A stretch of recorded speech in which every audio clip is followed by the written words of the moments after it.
आइए इस नैमिषारण्य क्षेत्र में जहाँ सूत जी महाराज सोनकादि ऋषियों को कथा सुना रहे हैं, उसी कथा को आचार्य सुखदेव जी महाराज गंगा तट पर बैठे हुए राजऋषि परीक्षित को सुना रहे हैं। और वही कथा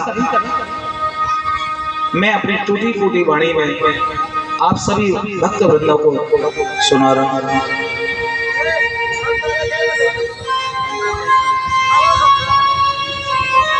हमारे बीच में अदृश्य शक्तियां जिस पांडाल में विराजमान हैं,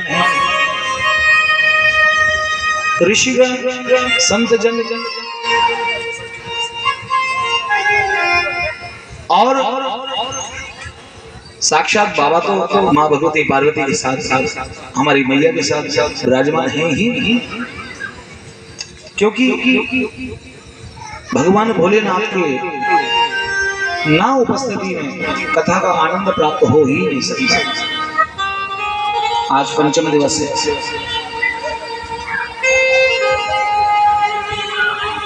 मैं भागवत सनातन धर्म परिवार को कोटाने कोट साधुवाद देता हूँ कि वह ऐसी सुंदर कथाएं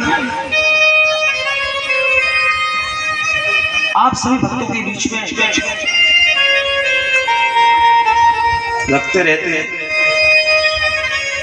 और मुझे आदेश हुआ था कि एक विप्र बंधु है हमारे जो रामायण का पाठ करते हैं, उनको आमंत्रण देने के लिए क्या यहाँ उपस्थित है। अवधेश बाबू जी हमारे परम पूजी ने जहाँ कहीं भी हो, मंचासीन हो,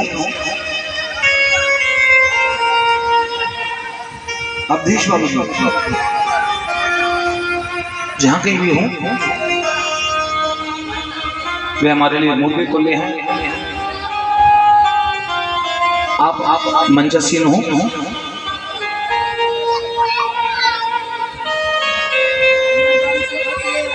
परमा कारण करुणावरणवयम निकुंज विहारिणी श्री राधा रानी के कृपा पात्र हम सभी भक्तजन, और ये कथा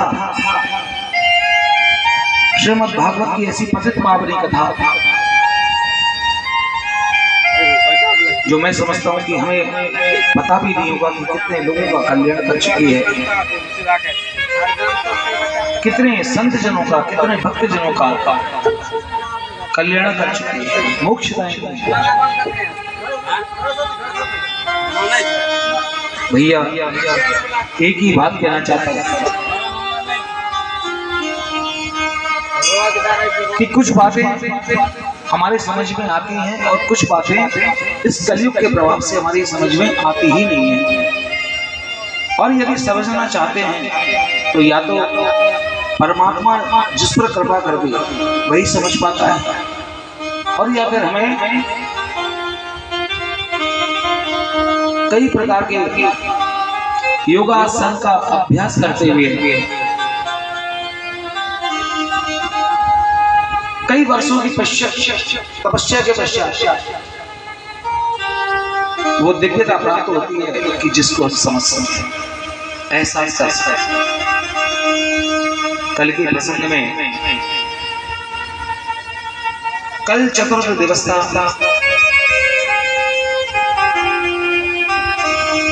भगवान श्री कृष्ण जो साक्षात द्वारकाधीश है, वे कथा के माध्यम से शिक्षा देते हैं कि देखो प्यारे, मैं ना जात मानता हूँ ना पात मानता हूँ,